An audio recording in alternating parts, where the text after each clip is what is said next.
Apocalipsis capítulo número 12, los versos número 10 al verso número 12, en la versión Nueva Traducción Viviente lo tengo de la siguiente manera. ¿Lo tenemos, por favor, todos? Gracias. Dice la palabra. Luego oí una fuerte voz que resonaba por todo el cielo. Dice Juan, el evangelista que está en la isla de Patmos. Por fin ha llegado la salvación y el poder, el reino de nuestro Dios y la autoridad de su Cristo. Pues el acusador de nuestros hermanos, el que los acusa delante de nuestro Dios día y noche, ha sido vencido, perdón, ha sido lanzado a la tierra. Verso número 11. Ellos lo han vencido por medio de la sangre del Cordero y por el testimonio que dieron, y no amaron tanto la vida como para tenerle miedo a la muerte. Por lo tanto, alégrense, oh cielos, y alégrense ustedes los que viven en los cielos. Pero el terror vendrá sobre la tierra y el mar, y el diablo ha descendido a ustedes con gran furia, porque sabe que le queda poco tiempo. ¡Wow! Amén.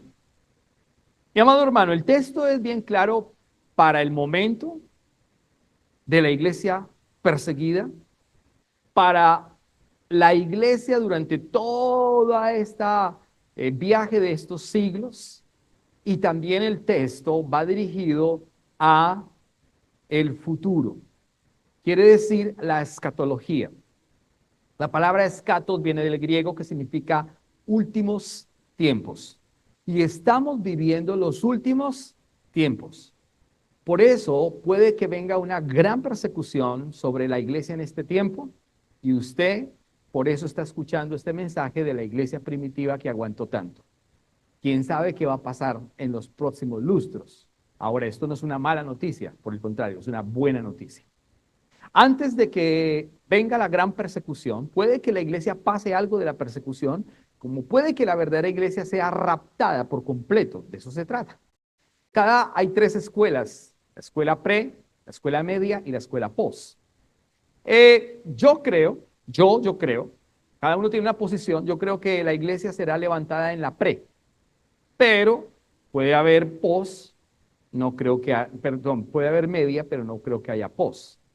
Eso depende de, hay muchos versículos que pueden hablar del tema y sustentan de alguna manera cada una de ellas.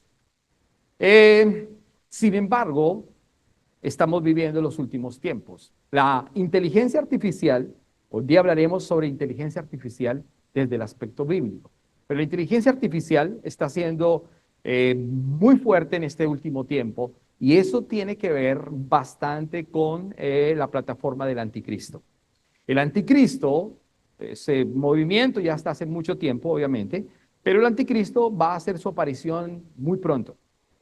El mundo está adoleciendo de servidores, más que servidores, de un verdadero líder o de líderes en el mundo. Y por eso el mundo va a reclamar un líder. El mundo quiere reclamar eh, un líder que dirija los hilos del mundo. Y ese líder va a llegar o ya puede estar. Entonces va a usar la inteligencia artificial para muchas cosas. Sus rostros, nuestros rostros, nuestra información, eso va a estar ya en ordenadores gigantes. De hecho, en Bruselas hay un computador gigantesco, le llaman la bestia, y esa computador o ese ordenador gigantesco tiene la información de miles de personas en el mundo, su dirección, su nombre, su edad, los taxes que usted hace, los impuestos, menos lo que diezma. Bueno, entonces, pero el resto está ahí. Entonces, un chiste bobo. Pero bueno, entonces usted entiende que estamos viviendo los últimos tiempos y que puede ocurrir. Lo que está diciendo Apocalipsis en el texto es para esa época, todo el tiempo y para la futura. Y puede haber una persecución. Él le está diciendo claramente en el versículo número 11, ellos lo han vencido por medio de la sangre del Cordero. ¿Quiénes han vencido? Los verdaderos cristianos, los mártires de la iglesia, los cristianos genuinos que han sido muertos por, y quizás usted un día pueda morir también por Cristo. Un día usted puede morir degollado, un día pueden venir los musulmanes y cortarle la cabeza. Si usted no acepta a Mahoma y a Alá, puede ocurrir. ¿Sí o no? No los veo tan convencidos, pero puede ocurrir. Si alguien se pone una bomba acá y se inmola, puede ocurrir. En fin, ahí usted vendría siendo un mártir, puede ser. Entonces dice aquí claramente, ellos lo han vencido por medio de la sangre del Cordero y por el testimonio que dieron y no amaron tanto la vida como para tenerle miedo a la muerte. ¿Se da cuenta? Por el testimonio, dice la palabra, y por el testimonio que dieron. ¿Cuál es el testimonio que dieron? Que nosotros hemos predicado de Jesús. Ah, no, ustedes no han predicado de Jesús. Bueno, que yo he predicado de Jesús. Que nosotros hemos predicado de Jesús. Si usted predica de Jesús y está dando testimonio, recuérdese que ese es el verdadero testimonio. Dijimos que el verdadero testimonio es eso, no es que se le arregló la olla express, no es que usted se le cayó una llanta y que se la arreglaron y que para la gloria y la honra del Señor, etcétera. No es que usted se separó y dijo, ay, para la gloria y la honra del Señor me separé del mal hombre que tenía y ahora el Señor me trajo un buen hombre, un canadiense, ojiclaro, alto de 2,5 metros. Y para la gloria y la honra, esos son los testimonios que el mundo, las iglesias antibíblicas están hablando.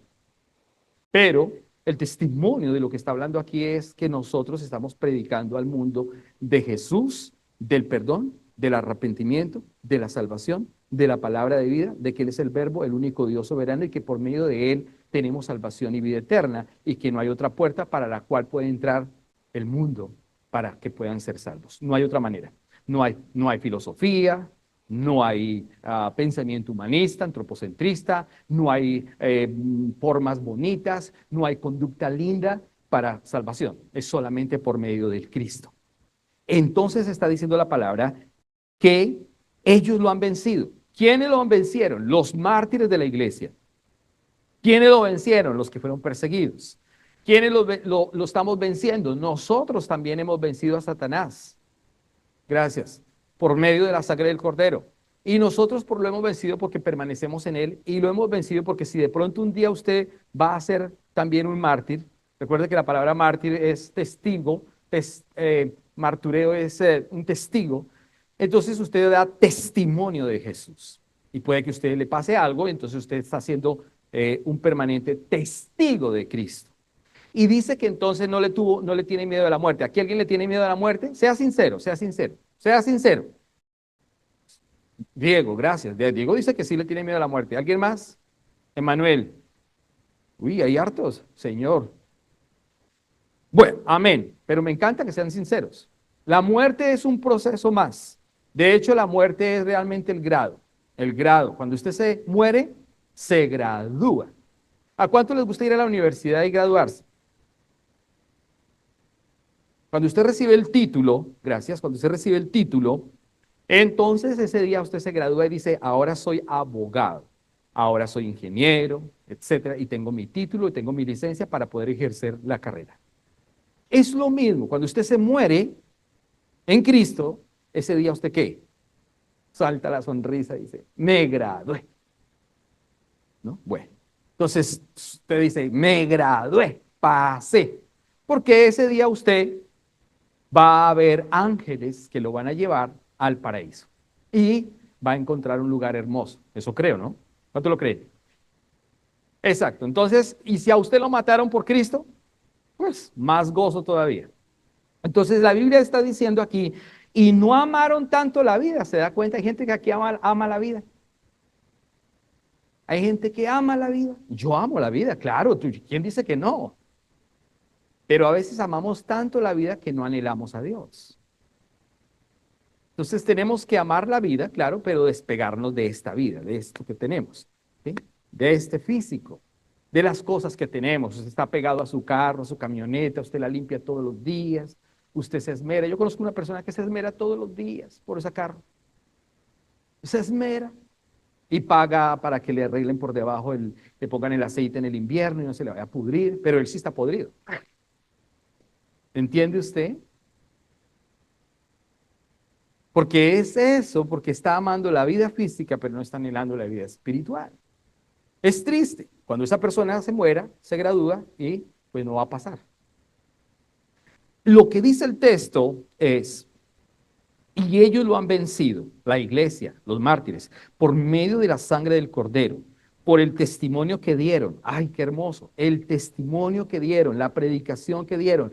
Ustedes tienen que ser discípulos, mi amado hermano. Juan tuvo muchos discípulos. Felipe tuvo muchos discípulos. Mateo tuvo discípulos. Tienen que tener discípulos. ¿Cómo hacemos discípulos? ¿Dando qué? El testimonio. Muy bien. Eso es, dando testimonio. Si usted no da testimonio, yo le he dicho varias veces, abra su casa para los sábados. Así no sea todos los sábados, pero cada 15 días abra la casa. E invite a una persona, a dos personas, y dele unas 11 y háblele de Jesús por 20 minutos. ¿Eso es qué? ¿Dar qué? El testimonio. La oportunidad que usted tiene en el almuerzo con su colaborador, su trabajador, su amigo, y usted le puede hablar de Jesús, eso usted está dando ¿qué? Testimonio. Allí es donde usted está ganando discípulos. Y eso es lo que tenemos que hacer. Ellos lo hacían porque además tenían persecución. Nosotros hoy no tenemos persecución, por eso no lo hacemos. Pero tenemos que hacerlo. Dice la palabra, y no amaron tanto la vida. Nosotros no podemos amar tanto la vida como para tenerle miedo a la muerte. No podemos tenerle miedo a la muerte. ¿Por qué? Porque tenemos al Cristo. O sea, una cosa es el que mata el cuerpo y otra cosa es el que mata el espíritu. Son dos cosas diferentes. Téngale miedo al que mata el espíritu. No le tenga miedo al que mata el cuerpo. Entonces al final dice, por lo tanto, note usted el verso número 12. Por lo tanto, alégrense. Gracias. Por lo tanto, alégrense, oh cielos, y alégrense ustedes, los que viven en los... ¿Usted vive en los cielos? No, bueno. Ahí se dijeron amén. El texto dice que los que viven en los cielos. ¿Quiénes viven en los cielos? Los ángeles, los arcángeles, los querubines y los serafines son los que se alegrarán. Porque van a recibir a quiénes? A los mártires. Dice, pero el terror vendrá sobre la tierra y el mar, pues el diablo ha descendido a ustedes con gran furia. ¿Descendió el diablo hace cuánto tiempo? Hace mucho tiempo. Más de 6.000 años, espiritualmente hablando. Descendió a la tierra para engañar a quién? A la humanidad. Y para arrasar con ella por el odio que le tiene a la humanidad. Dice la palabra, pues el diablo ha descendido a ustedes con gran ¿qué? Furia, porque sabe que le queda poco tiempo. Poco tiempo y en poco tiempo todo lo que ha pasado y lo que ha hecho con la iglesia. La iglesia ha sido perseguida de alguna manera también por el diablo, claro que sí. La descendencia espiritual es la iglesia. La descendencia espiritual de Dios es ¿quién? La iglesia. Y Él quiere destruir ¿quién? La iglesia. Entonces, no sabemos qué pueda pasar en 20 años, 5 años o 10 años, porque esto está a pasos agigantados, lo de la inteligencia artificial, y van a ocurrir cambios tremendos en el mundo. Siguen ocurriendo, pero hay que seguir permaneciendo. Amén. El contexto es para todo aquello que acabé de mencionar. La iglesia primitiva, la iglesia medieval, la iglesia moderna, la actual y la que va a venir, no la iglesia, sino el tiempo que va a venir para la iglesia, que es lo que llamamos la escatología y lo que se llamará la gran tribulación. ¿Cuántos van a estar en la gran tribulación? Amén. Pues entonces, este periodo fue una persecución de los emperadores romanos. Póngale cuidado. Los emperadores romanos quisieron ser, realmente fueron los antagonistas, porque los protagonistas o el protagonista, ¿quién fue? La iglesia. La iglesia era la protagonista o el protagonista más importante de aquel momento. De hecho, siempre lo ha sido, con unas cosas malas y otras cosas buenas. Pero los emperadores romanos hicieron una persecución sistemática a una entidad o a un cuerpo bueno, a un cuerpo ético, a un cuerpo con autoridad, a un cuerpo con conocimiento, a un cuerpo con excelencia y a un cuerpo que estaba obedeciendo no solamente la ley de Dios, sino también las leyes de aquel imperio. Si el imperio decía que había que pagar tales impuestos, pues los cristianos eran los primeros que pagaban los impuestos, así como usted paga impuestos. ¿Dos pagan impuestos? Pero los emperadores querían extirpar este cuerpo. ¿Qué cosa tan extraña, ¿verdad que sí? Que en el imperio había gente muy, pero muy mala. Y los emperadores a ellos sí no le ponían problema, ni los mataban, ni los acosaban, ni los seguían. Pero al cuerpo de la iglesia, que era bueno, obediente, respetuoso y con ética, sí le hacían ¿qué? Persecución. Y los llevaban ¿a dónde? A la muerte, lamentablemente. Entonces, en aquel momento, la adoración pagana era pero muy importante. Habían en ese momento miles y miles de personas que adoraban a miles de dioses de diferentes esferas. Adoraban dioses paganos por todo lugar. Y entonces el Imperio Romano vio eso como una gran oportunidad de crear un sistema económico y turístico para crecer más el Imperio Romano. Es como hoy todo el mundo se va a Estados Unidos. Entonces, todo el mundo quiere Estados Unidos. La mayoría de las personas se van para Estados Unidos porque Estados Unidos es la potencia mundial, la economía más grande del mundo, la segunda es la China, Canadá está como en la novena, y así sucesivamente. Pero la gente quiere irse a donde mejor está económicamente. Pues todo el imperio romano de ese momento era un imperio poderosísimo económicamente, militarmente, en cuanto a ciencia también, las armas que tenían, lo que hacían, su estructura, etcétera, etcétera. Entonces, ¿qué pasaba con las naciones cercanas? Pues se iban al imperio romano. El imperio romano era muy grande, agreste además de eso en algunas partes, pero lo que ellos hacían entonces era que el emperador se daba cuenta que había muchas posibilidades de hacer crecer el imperio romano acá económicamente. Entonces decía a los emperadores, mire, qué interesante, hay un movimiento que se llaman los cristianos y ese movimiento es un movimiento que solamente cree en un solo Dios, o sea, monoteísta. Ese movimiento no quiere adorar a otros dioses. Ese movimiento quiere ir en contra de las leyes romanas. Ese movimiento no quiere estar al mismo estándar de Roma. Pero hay entonces en toda la esfera romana miles y miles de personas que vienen de otros lugares y también nosotros los romanos que tenemos muchos dioses.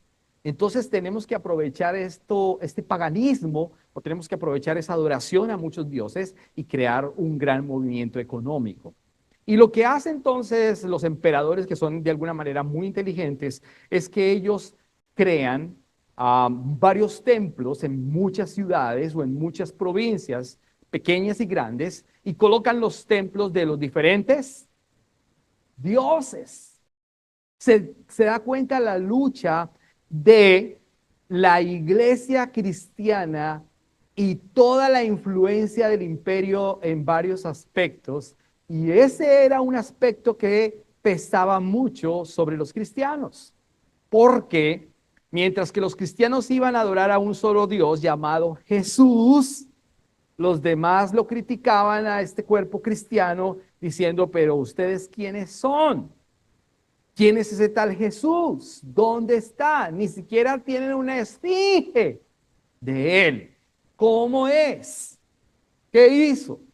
Pero los paganos, pues obviamente tenían muchos dioses. Entonces Roma lo que hace es decirle a la gente, mire, vamos a construir varios templos. Y construyen templos en diferentes ciudades, en diferentes provincias. Templos, perdón, para la diosa Diana, templos para el dios Horus, templos, templos, templos. Entonces, cuando la gente iba al imperio, ya sea por turismo, o ya hubiera sido por negocios, o ya hubiera sido por irse del todo, lo que llamamos la inmigración, entonces encontraban en esas ciudades el templo de preferencia. Entonces decían, yo soy de Horus. Y encontraba un templo de Horus y se congregaba allí para adorar a Horus. Oh, yo soy de la diosa Diana. Y entonces se encontraban en Corinto un templo levantado para la diosa Diana. ¿Y qué pasaba? Pues el imperio recaudaba dinero de ellos, el impuesto que se cobraba a ellos también, a los templos, y el emperador y el imperio iba creciendo económicamente y se volvía muy fuerte, muy importante. Tanto pues que ellos se volvieron la potencia mundial del momento. Un ejemplo claro en relación a Pompeya, por ejemplo, una ciudad donde habían muchos dioses y en Pompeya encuentran a Isis, la diosa egipcia. Imagínate, mire dónde queda Egipto y mire dónde queda Pompeya. Imperio Romano, Italia, Isis, al otro lado en Egipto, África, y allí encuentran un majestuoso templo para la diosa Isis. Y había mucha afluencia de muchos personajes para adorar a la diosa Isis y recaudaban dinero. Hacían grandes esfinges de sus dioses. Había un platero o muchos plateros que hacían decoraciones, hacían imágenes y se vendía. Entonces, ¿qué pasaba con ese imperio que económicamente había crecido tanto que vendían las imágenes, vendían lo que quisiera de cualquier dios? Se encontraba en cualquier momento, en cualquier lugar. Y eso era lo que ocurría en este lugar. Y eso hacía que los cristianos fueran mucho más odiados porque los cristianos no lo hacían. Los cristianos no tenían un templo. Los cristianos no tenían un lugar específico de adoración a Dios. Los cristianos no tenían imágenes. Entonces, había una puya entre los paganos y los cristianos y entonces un emperador sarcásticamente dijo, pues vamos a crearle una esfinge para Jesucristo. Y crearon una esfinge para Jesucristo, que no lo conocían, pero crearon un pedazo de muñeco. Y ese pedazo de muñeco lo crearon y lo pusieron hoy en lo que se llama el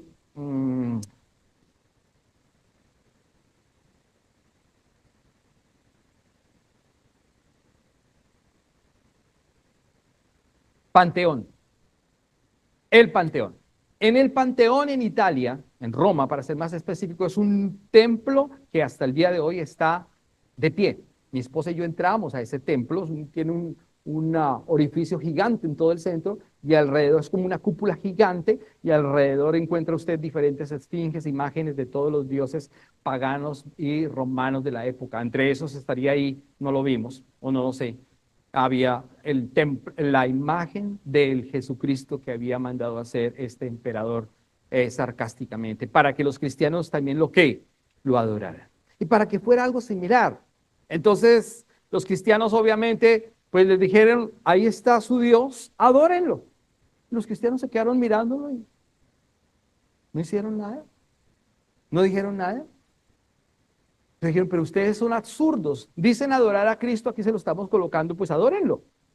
Pero ellos dijeron definitivamente es que nosotros adoramos es el Dios que es espíritu. Él resucitó, Él no necesita una imagen, Él vive dentro de nosotros, habita en nosotros por medio del Espíritu Santo. Y lógicamente que esos temas para ellos eran ¿qué? Completamente ¿qué? Descabellados. ¿Quién entiende eso? Y más en ese momento, y más para la gente pagana, y más para los emperadores.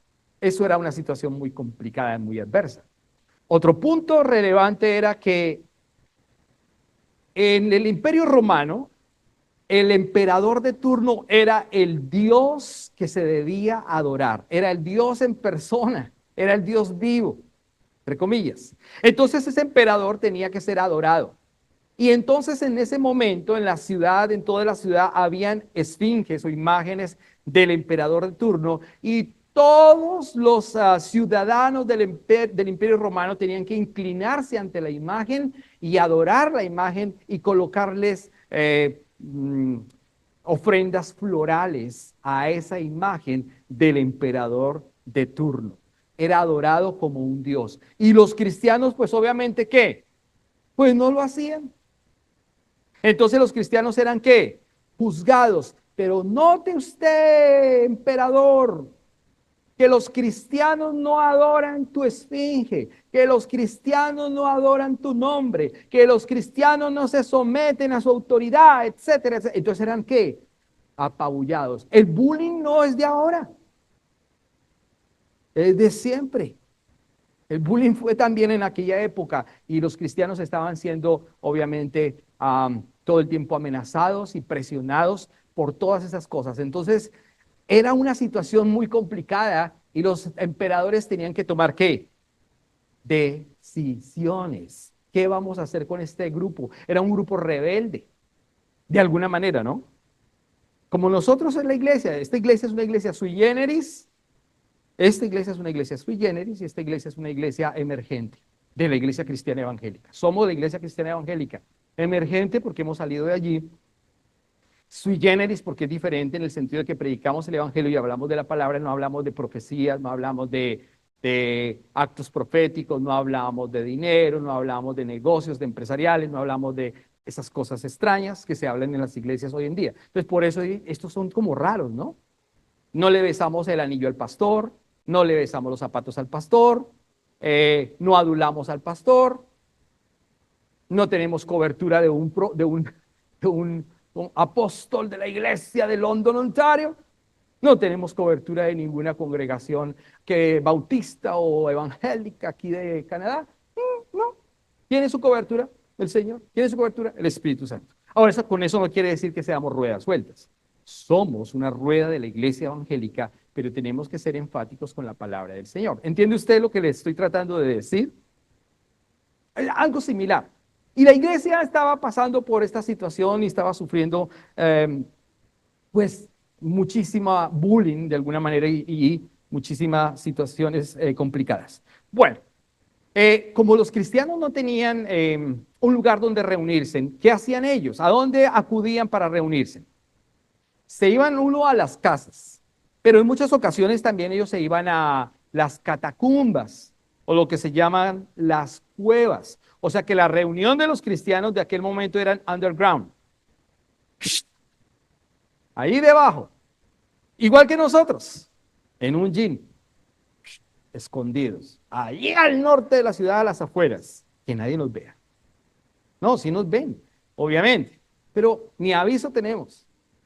Iglesia Cristiana XXX. O sea, ellos se reunían en las catacumbas, en las cuevas, en diferentes lugares, así, inclusive se reunían en las noches. ¿Y qué pasaba? Que eso creaba una atmósfera de sospecha. Y entonces algunos funcionarios del imperio, o del emperador y los mismos paganos denunciaban y decían, pero mire, mientras nosotros los paganos o nosotros los que tenemos dioses diferentes a este tal Jesús, nos reunimos en grandes, majestuosos y maravillosos templos con toda la infraestructura y con toda la libertad y el respaldo del emperador y del imperio, los cristianos no tienen lugares, no se reúnen como nosotros lo hacemos, no hay un respaldo del imperio, son irreconocibles, no tienen una carta magna de libertad de alguna manera porque son cualquier persona, o sea, no tienen ni siquiera derechos, algunos son esclavos, otros son sencillamente del vulgo, no tienen preparación, no tienen estudio, no tienen un lugar, rentan un gym, etcétera, etcétera. Cualquier caso parecido con la realidad, pues tiene que ver un poquito. Entonces no tienen certificación de X cosa, no hablan perfecto el griego, o mucho menos el latín, etcétera. Entonces había una gran fuerza contra la iglesia cristiana, y entonces la gente empezó a decir que como se reunían en las catacumbas y como se reunían en la noche, entonces este grupo de personas tenía orgías. Y este grupo de personas, además de eso, mataban los niños. O sea, los cristianos, ¿no? Estaban diciéndole a los cristianos. Los cristianos son una logia porque están en las catacumbas escondidos. Tienen relaciones sexuales, hay incesto unos con otros, con animales. También hablaron de la zoología, no zoología, no, zoofilia, gracias, zoología es otra cosa, pero tiene que ver. Y entonces estaban diciendo que esos cristianos estaban haciendo eso, que además mataban animales y hacían sacrificios de animales, todas esas cosas, y que se reunían en las noches también para hacer ritos diabólicos o ritos a otros dioses paganos, a Moloch. ¿Se da cuenta? Entonces todas esas cosas iban en contra completamente de la iglesia, y por eso la iglesia lamentablemente fue muy, pero muy perseguida. Ese tiempo de la iglesia va desde el año 100 con la muerte de Juan hasta el año 313 con el edicto de Constantino. Fueron aproximadamente 3 siglos, 300 años largos, donde hubo una persecución sistemática. En muchas ocasiones, pues esa persecución no fue permanente, sino que habían algunos visos o tiempos de paz, entre comillas, o tiempos de tolerancia. Toleraban a los cristianos, no los toquemos, no les digamos, ya dejémoslos. Pero llegaba un diferente emperador y la situación cambiaba. Entonces, ponen como decir un presidente, no, están hablando, Biden es lindo y va a llegar uno que es más malo, que es Trump. Y así sucesivamente, o viceversa. Otros dicen, no, es que Trump es lindo y Biden es malo. Y así sucesivamente porque va a haber siempre un cambio. Hoy México está eligiendo presidente y 200 y pico mil 2.000, 20.000 y pico perdón, de funcionarios. ¿Cómo está México, no? Bueno, eso es otro tema, pero solamente lo estoy colocando en el contexto de lo que pasa. Cada vez que llega alguien en el sexenio de México, pues obviamente va a haber eh, crisis, unas buenas y otras malas, y lo mismo estaba ocurriendo con el emperador romano del momento, que pues obviamente tenía cosas buenas y otras tenían cosas malas. Yo voy a nombrarles algunos de los emperadores. Unos fueron malos, re malos, y otros fueron buenos, buenos.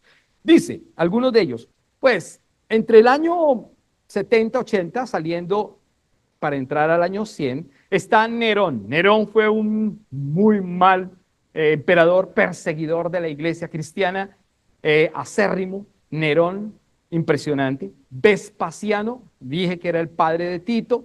Tito, el general que tumbó el templo de Jerusalén en el año 70.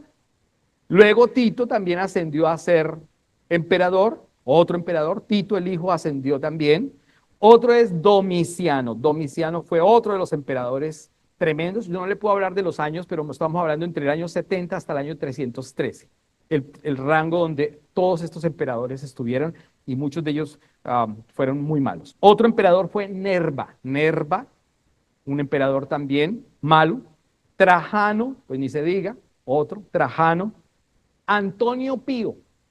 Antonio Pío fue otro emperador complicado, pero este Antonio Pío fue más, aunque fue complicado, fue un poquitico más dócil con los cristianos.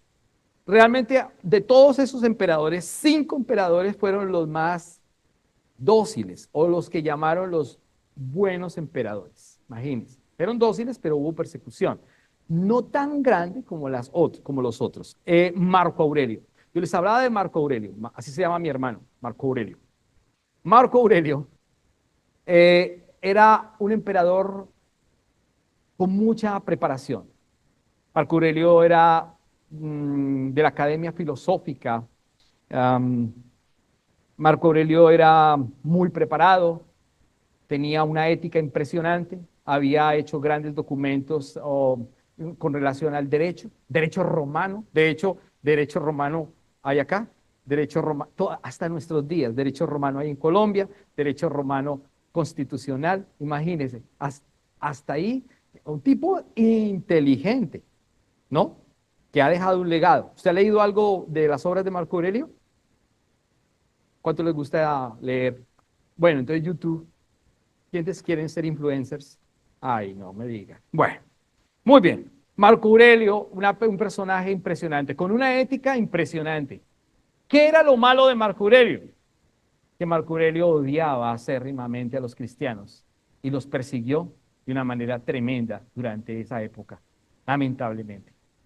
Sin embargo, fue un gran gobernador, un pilo, un filósofo, un académico, una persona de un bagaje muy alto. Entonces uno se pone a pensar, ¿cómo es posible que una persona con tanto bagaje haya tenido que o querer extirpar uno de los cuerpos más éticos del momento, que era la iglesia cristiana, los cristianos obedientes, los cristianos buenos, los cristianos santos, los cristianos que daban la vida, los cristianos que compartían en unidad, los cristianos que oraban inclusive por el mismo emperador?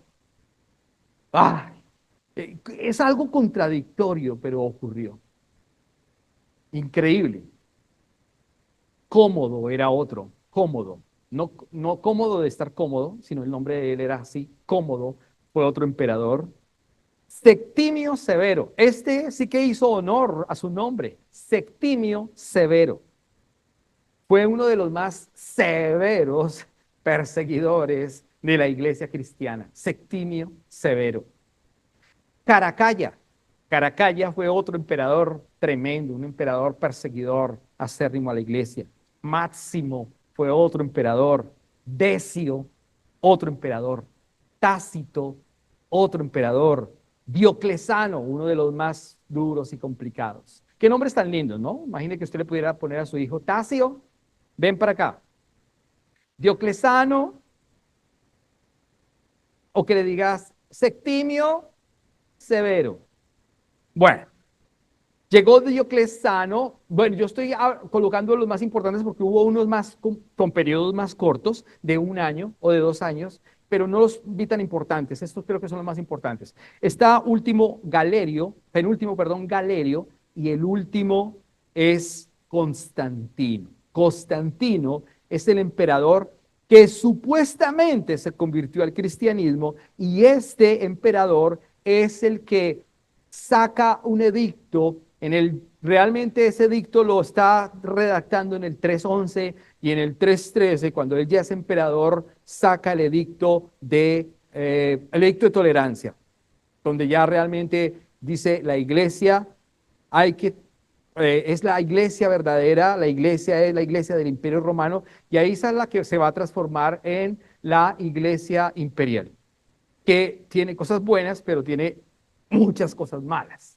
Porque acuérdense que la iglesia al comienzo fue una iglesia por amor, por convicción, que nació porque realmente amaban a Jesús y vieron a Jesús y se convertían a Cristo y daban la vida por Cristo. Pero ya cuando saca un edicto, ya la gente no le ve necesidad de esa decisión personal de aceptar al Señor, sino de un edicto. Entonces todos se convirtieron en disque cristianos. De allí sale el nombre universal o católico. Pero todavía no, al comienzo de la iglesia no fue así. Ok, vamos a ver solamente tres, a grosso modo, tres aspectos importantes o tres grandes adversarios de la iglesia cristiana en ese momento. Número uno, la iglesia cristiana en este periodo tuvo sus enemigos más importantes, que son el imperio romano como tal, los emperadores y sus leyes. Esa es una de las tres cosas más difíciles por los cuales la iglesia perseguida sufrió. Número uno, el imperio romano como tal, los emperadores de turno que acabé de mencionar y las leyes que ellos colocaban e instaban para que los cristianos fueran completamente, ¿qué? Extirpados o destruidos. Ese es el número uno. El número dos es los intelectuales paganos. Eso fue una cosa muy importante. Los intelectuales paganos no era que tuvieran una persecución a muerte, pero sí tenían una persecución académica. Esa persecución académica era que ellos eran muy, pero muy, pero muy, pero muy, pero muy preparados. Es como si usted hoy hablara con un zoólogo, un científico, un médico que no es cristiano, un filósofo, un académico, un catedrático de una universidad, la que sea. Y, y no más hablan de que Jesús es una mitología, de que Jesús es un cuento. ¿Y usted cómo hace defensa de tal situación? Si esa persona tiene puntos importantes, relevantes y puntos de vista académicos sustentables de alguna manera, algunas cosas sí, otras no, ¿y usted cómo lo refutaría? Eso, por eso tenemos que estar hoy, ¿qué? La iglesia cristiana debe estar hoy preparada, porque si usted un día se encuentra con un gran filósofo eh, ateo, ¿usted qué haría? Si es de la escuela de Kant del siglo XVII y XVIII de los alemanes, lamentablemente, entonces ¿usted qué haría? Por eso es que la iglesia tiene que tener buena preparación. Esta iglesia, por lo menos, anhelamos que tenga preparación o por lo menos tenga vistos en algo que usted pueda defender. Yo me acuerdo que en la iglesia nos enseñaron tal cosa y por eso hay que hacer defensa y no que usted diga sí, se deje manipular. Aquí en la escuela hay varios avisos en varios pósters de las diferentes religiones en el mundo. Y la cristiana está en un cuadro y la cristiana está como abajo. Arriba está Mahoma, los musulmanes, luego está Zoroastro y hay diferentes alrededor y todos con sus logos, ¿no? Y eso, ¿qué quiere decir? Que cualquier Dios funciona. Funciona cualquier Dios en esta escuela, siendo una iglesia, siendo una escuela católica, donde se habla de Jesús y se tiene una esfinge de María y el niño. Además, una vez estaba yo aquí y salí de un partido de voleibol que habían aquí y una de las mamás de los niños salió y vio a la Virgen y la vio y fue y la tocó y le hizo así 3 veces, se hacía así. Yo decía, wow, qué ignorancia, ¿no? Se montó en una Land Rover, mucha plata, pero sin verdad, sin conocimiento, con pobreza espiritual. Yo la seguía a ver si también le hacía a la Land Rover así. Y no le hizo así a la Land Rover. Bueno, ok. Bien, entonces se da cuenta que podemos tener problemas con la, con la actualidad filosófica, con la intelectualidad y la academia. Entonces, en aquella época, estamos hablando, uno de los puntos era que los paganos de aquel momento eran unos paganos, no todos, pero eran unos paganos ¿qué? Muy preparados.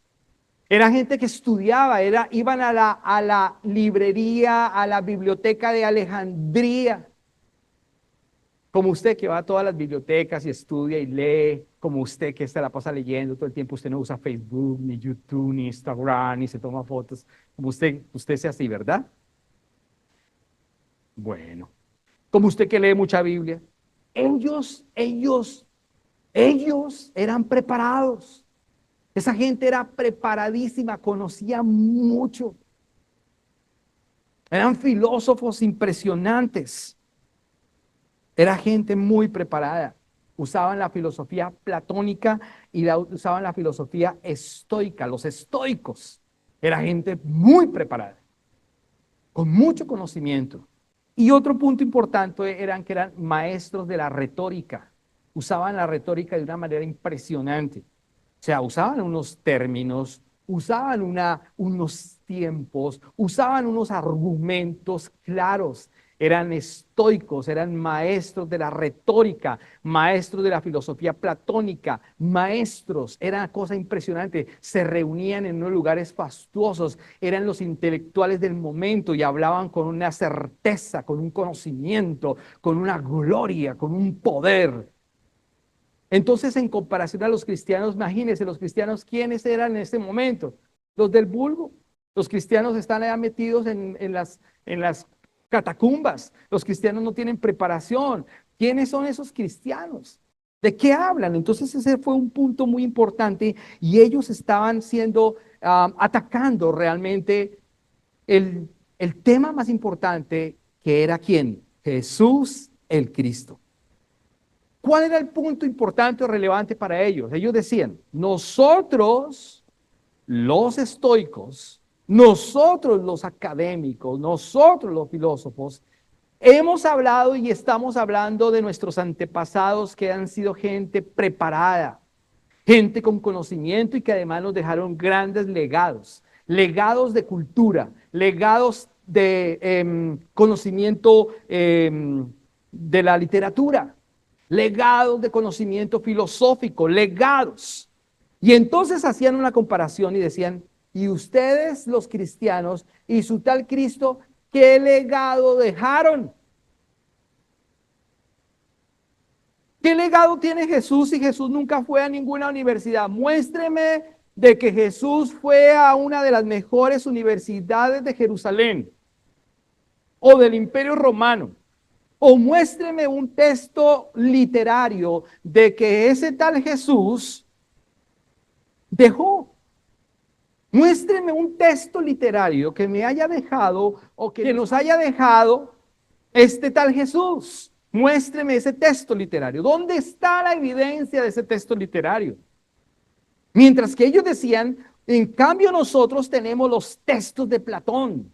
Nosotros tenemos los textos de los epicúreos. Nosotros tenemos las encíclicas de los documentos más importantes. Tenemos.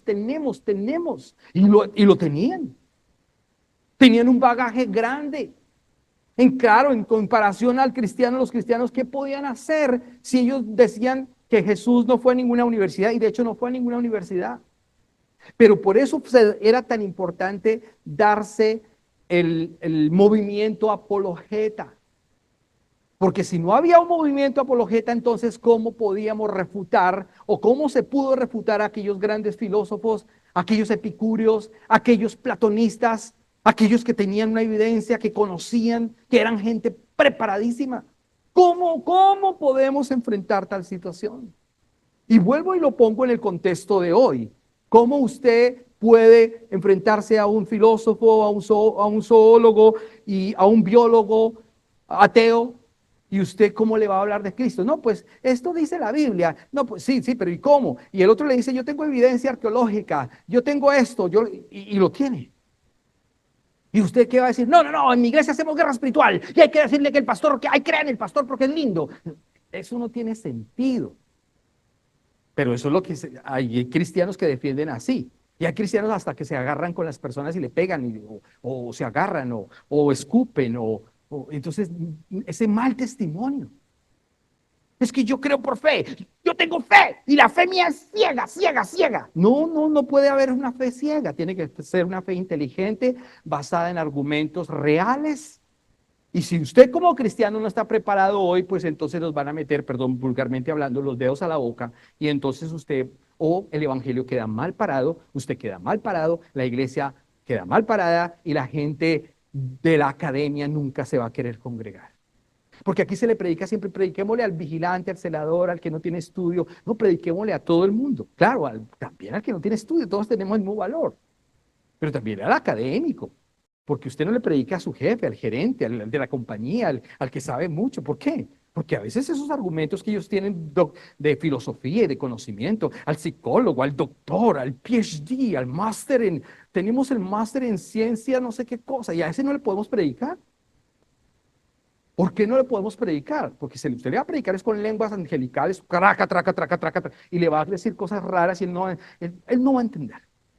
Y ese era un punto muy delicado del momento para la iglesia perseguida, y por eso la iglesia perseguida obviamente que tuvo muchas barreras, entre esas esta, y lamentablemente ellos sí tenían unos argumentos importantes de sus antepasados, de sus filosofías, de su academia y de su verdad que sí estaba allí. ¿Y la de Cristo qué?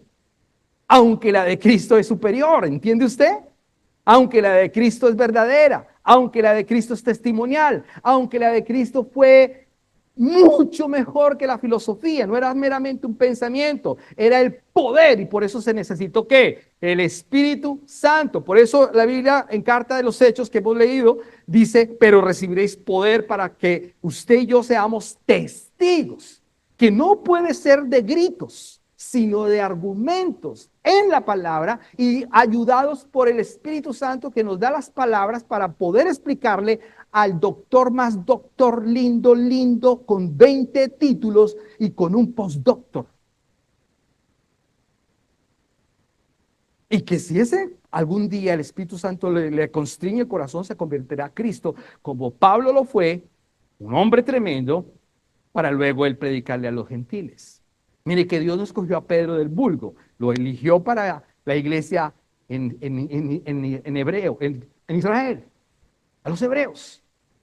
Pero a Pablo fue un personaje diferente. Pablo era un hombre preparado académicamente. Y ese Pablo fue el león que pudo predicar en los 3 viajes misioneros y extender el evangelio en aquel momento. Pero recuerde que ya todos los apóstoles estaban, ¿qué? Muertos. Entonces Dios tenía que levantar hombres de Dios para que pudieran hacer apologética, que fueran hombres sabios, prudentes, con conocimiento, pero con la gloria de Dios. Y espero que eso usted sea también. Gracias, hermano Helmut. Y espero que usted también sea así. Y espero que usted haga discípulos. Y espero que usted traiga gente de la academia.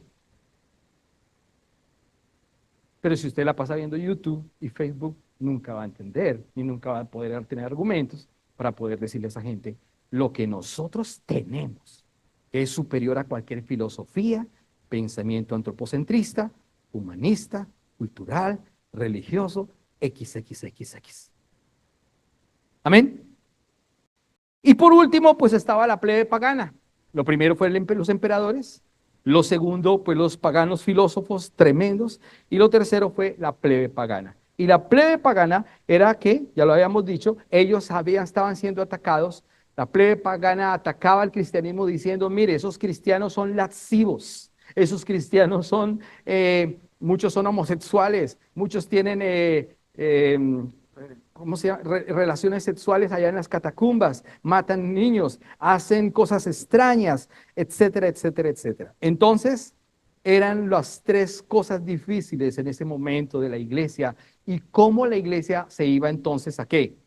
A defender, a levantar y a poder anunciar el nombre de Jesús si lo tenía todo en qué? En contra. Yo no sé si usted crea tener todo en contra en este tiempo. Y usted dice, pero YouTube, ya tenemos información acá, la inteligencia artificial, hay muchas iglesias, hay iglesias bautistas, adventistas, trinitarias, hay masones, hay de todo, hay la oración fuerte del Espíritu Santo, pare de sufrir, hay academia, hay psicología, hay filosofía, hay cosas buenas y hay otras que son malas. Entonces, la filosofía me parece que es buena, una forma de pensamiento, la psicología también porque ayuda, pero hay que mirar el punto en retrospectiva, si es con relación a las cosas de Dios o no es con relación a las cosas de Dios. Si estamos obviando todo lo que sea Dios, si estamos obviando todo lo que sea Jesús, pues no tiene sentido, solamente lo estamos llevando ¿a dónde? Al alma, a un pensamiento humanista, pero no lo estamos llevando a algo mejor, a Cristo. Entonces allí está esta parte importante. Entonces surgen los apologetas. En este tiempo tienen que surgir los apologetas porque ya los apóstoles han muerto. Y los apologetas son los que surgen en ese momento o los maestros de la iglesia. Apologetas y maestros de la iglesia que son los que hacen defensa a esos improperios que están sucediendo en este tiempo. Son los mártires del primer y segundo siglo, porque ya los mártires del final del siglo están ¿qué? Ya están muertos. ¿Están en dónde? En el paraíso. Muy bien. Los apologetas eran sabios cristianos que tenían argumentos y escritos y que defendieron la fe cristiana y el culto cristiano. Voy a mencionarlos solamente rápidamente para que usted conozca cuáles fueron, porque usted y tenga una idea, y usted llega a la casa y dice, ¿cómo era que se llamaba? Al menos se mete a YouTube a ver si todo lo que le estoy diciendo no me lo inventé yo. Esto está en ¿dónde? En los anales de la historia, historia. Usted puede ingresar a cualquier diccionario, usted puede ingresar a cualquier biblioteca, usted puede entrar a internet, usted puede averiguar que yo no me lo estoy inventando. ¿Eso fue que se lo inventó? No, la historia es la historia. ¿Amén? Voy a mencionarlo rápidamente, si usted puede anotarlos mejor. Mártires de la iglesia en este periodo. Número 1, Policarpo, año 69 hasta el año 156 después de Cristo. Policarpo fue uno de los mejores apologetas del momento. Ellos fueron los que sucedieron a quienes, a los apóstoles. Si yo me muero hoy, ¿quién me va a suceder? ¿Se acaba la iglesia León de Judá, constructores del reino en Canadá? ¿Quién va a quedar como pastor aquí? ¿Emanuel? Oh, Emanuel. Yo no sé quién, no sé por qué es mi hijo, no necesariamente. Tiene que tener un llamado, tiene que tener una preparación, tiene que tener pasión por las almas, tiene que pagar un precio, tiene que venir a armar aquí todos los días, tiene que aguantarse las malas caras. Amén. Ay, tiene que aguantar también las buenas caras. Todo tiene que aguantarse. Porque esto de ser pastor no es fácil. Yo no quería ser pastor.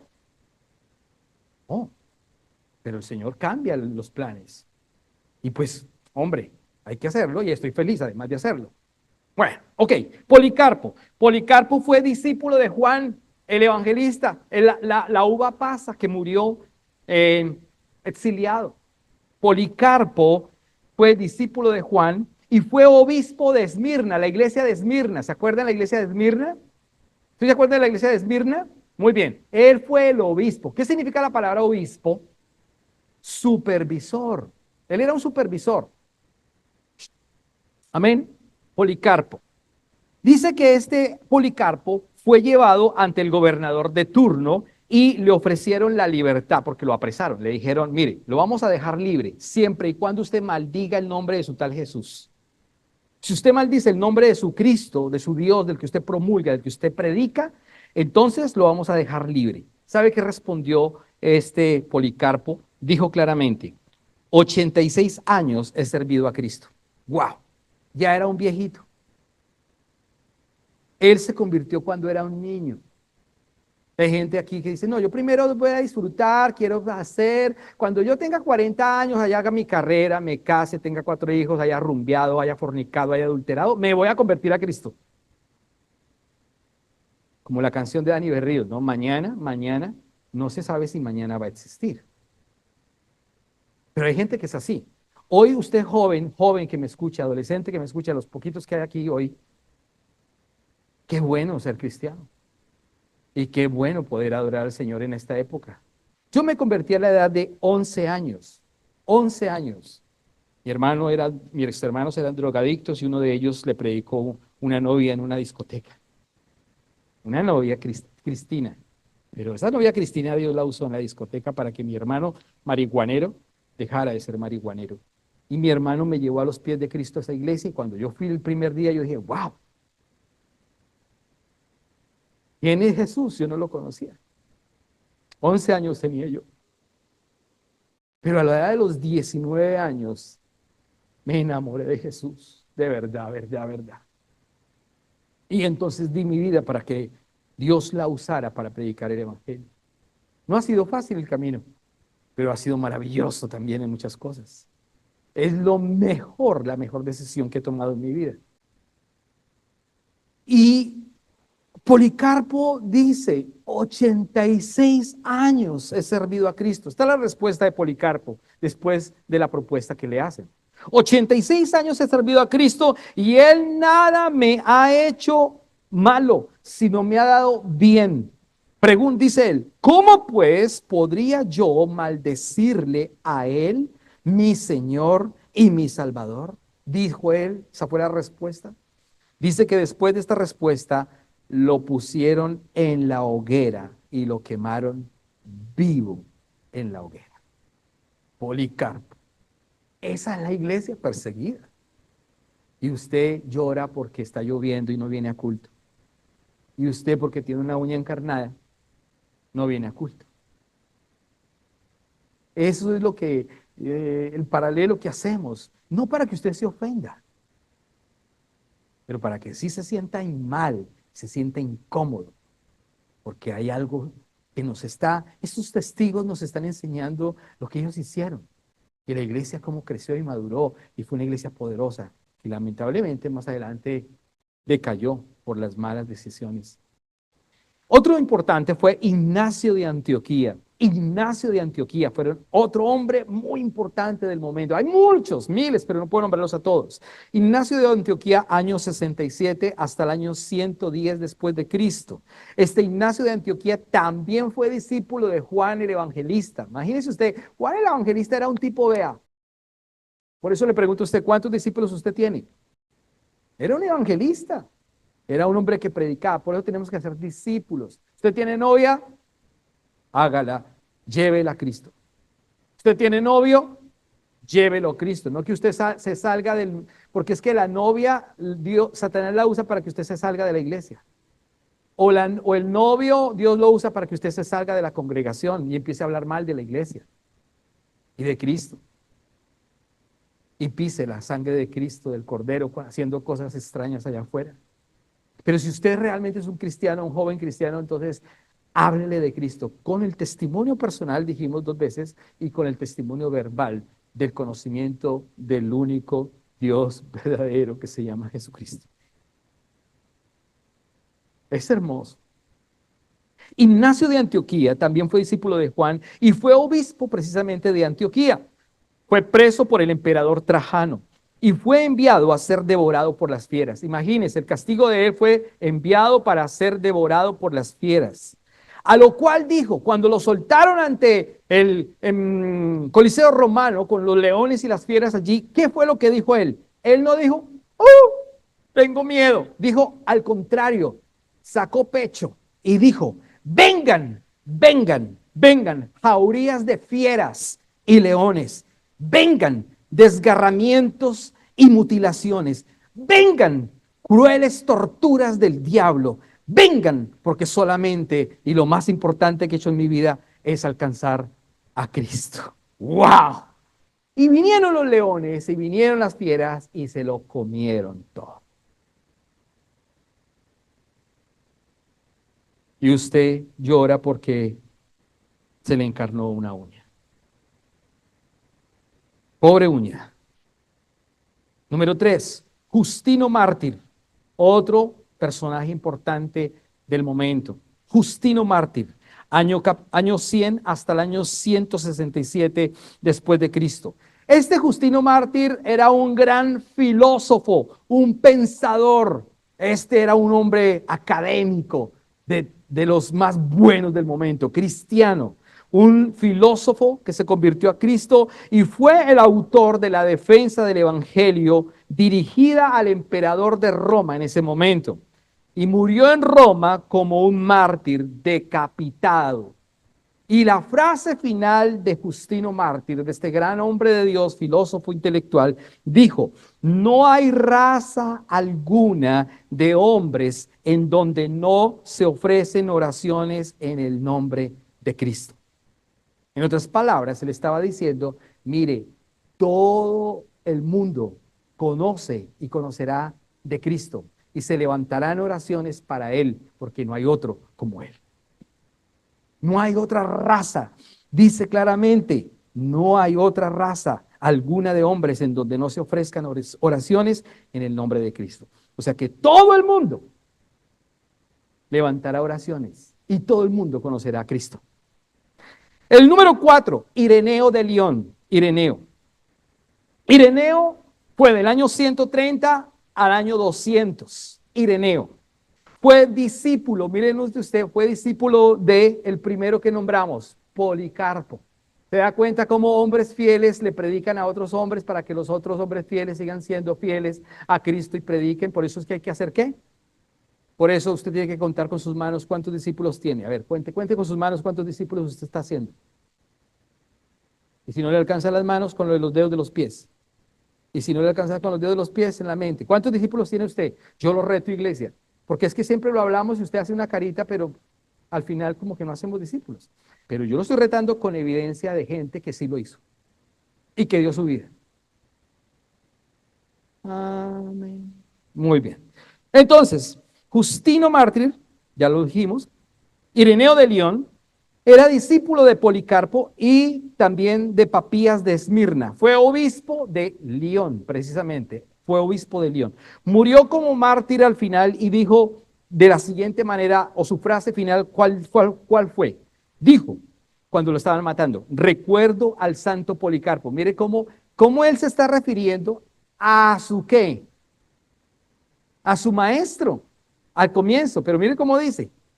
Él dice, recuerdo al santo Policarpo y sus discursos al pueblo y sus enseñanzas. Él diciéndole al maestro. Luego dice, recitaba los dichos de Cristo y los milagros que él hacía y cómo recibió testigos oculares que habían visto al verbo de la vida, sus enseñanzas que recordaban el todo sentido con las escrituras que Jesús era el verbo. ¡Wow! Impresionante.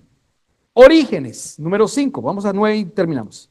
Orígenes, otro señor llamado Orígenes, año 185 al año 254.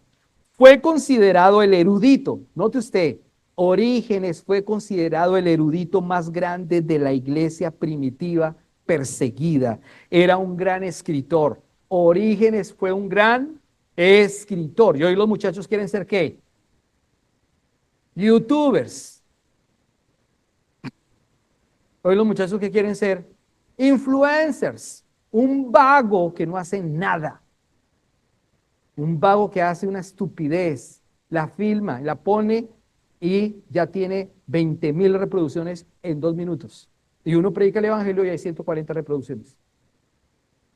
No es malo, a mí no me importan las reproducciones, pero que el evangelio tiene que ¿qué? Correr. ¿Entiende usted? Dice la palabra que este fue considerado el más erudito de toda la iglesia primitiva. Fue un gran escritor, tanto que él ocupaba al mismo tiempo a más de 20 copistas. 20 copistas al tiempo. 20 copistas, él escribía él, hablaba él, y los copistas o los escribas tenía que usar 20 personas para que escribieran todo lo que él pensaba, decía y hablaba. 20 personas. Y usted ni siquiera se escribe, y escribe mal, y la ortografía es pésima, ortografía con H, sin tilde en la I, ni tiene buena ortografía, ni tiene buena redacción. Hoy los muchachos no tienen ni redacción, no saben ni por dónde van a empezar, no saben ni qué van a decir. Sin Maya la loca. Ahí le mandé eso. No, ni saludar primero, ¿no? Querida y recordada Fanny. Enero, tal. Le recuerdo, le envío, con estructura. Pero eso ya no hay. Eso ahora es hasta con esos muñequitos, ¿cómo se llama eso? Emojis, gracias. Y con los emojis, así. Ya ni siquiera se dicen cosas bonitas, sino con los emojis y con groserías. Y esa es la modernidad. Y mientras que este hombre usaba 20 copistas al tiempo para explicar y escribir lo que él conocía acerca de Cristo. ¡Wow! Murió en Palestina como otro mártir por mandato del emperador Decio. ¿Se acuerdan de Decio? Ah, ok. Y dijo, su frase final, Orígenes dijo, porque así como el hombre se compone de cuerpo, alma y espíritu, así también se componen las escrituras de un cuerpo, de un alma y de un espíritu que entra, que rompe, que destruye, que construye, que edifica. ¡Wow! Eso fue lo que escribió este hombre. Tertuliano, año 160 al año 220. Tertuliano fue un abogado romano que conoció a Cristo y se convirtió a él. Y este Tertuliano fue considerado el padre del cristianismo latino, Latino no es porque vino aquí a Sudamérica, fue a Sudamérica, latino porque era de latín, predicaba en latín, enseñó en latín, escribía en latín, hacía edictos en latín, un hombre sabio. Dijo, al final, ¿qué dijo este hombre cuando lo mataron? Los mártires son la simple verdad puesta ante los ojos a la cual no se puede resistir. Vuelvo y lo repito. ¿Qué fue la frase que dijo este hombre? Dijo, los mártires son la simple verdad puesta ante los ojos a la cual no se puede resistir. O sea que todo el mundo vio la cantidad de mártires que hubo en ese momento y que nadie se podía resistir a la verdad que ellos vivieron y por la cual dieron su vida. ¿Qué más evidencia que dar la vida? ¿Qué más evidencia? Y que hoy usted y yo podamos dar la vida. ¿Qué es dar la vida hoy? Predicar el Evangelio. Predicar el Evangelio es dar la vida para que otros tengan vida. Felicitas. Esta es una mujer hermosa. Felicitas era una mujer romana del año 101 hasta el año 165. Se convirtió al cristianismo en su viudez. Era una mujer viuda y en su estado de viudez conoció a Cristo. Y esta mujer se dedicó a dos cosas importantes. Número uno, a la oración permanente. Era una mujer de oración, una mujer ciudadana romana que ahora conoce a Cristo, cambió su vida y empieza a orar enfáticamente. Y dos, a hacer labor social. Y empezó a ayudar a miles y miles de personas para que conocieran a Cristo. Y las ayudaba dándoles cosas, ayudándolas con bienestar, ayudándoles con dinero. Una mujer bastante dadivosa, gracias, dadivosa, que daba dinero, que ayudaba, que quitaba, hacía obras de caridad, y en la cual muchos paganos, al ver ese amor de Felicitas, a ver esa disposición de Felicitas, a ver ese momento que ayudaba en la iglesia, que colaboraba, esa mujer ayudó a muchos, y esos paganos vieron su amor y vieron su disposición, y muchos se convirtieron por lo que ella hizo. Así como usted, que viene aquí y ayuda, como esa Felicitas, colabora, ayuda, y usted colabora en varias cosas, aquí hay muchas Felicitas. Amén.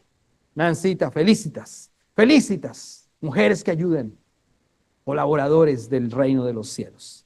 Eusebio, ya vamos a terminar. Eusebio, año 264 al año 340, fue obispo de Cesarea, el señor Eusebio. Fue obispo de Cesarea y tuvo mucha influencia sobre el emperador romano, Constantino, en ese momento, en el 340.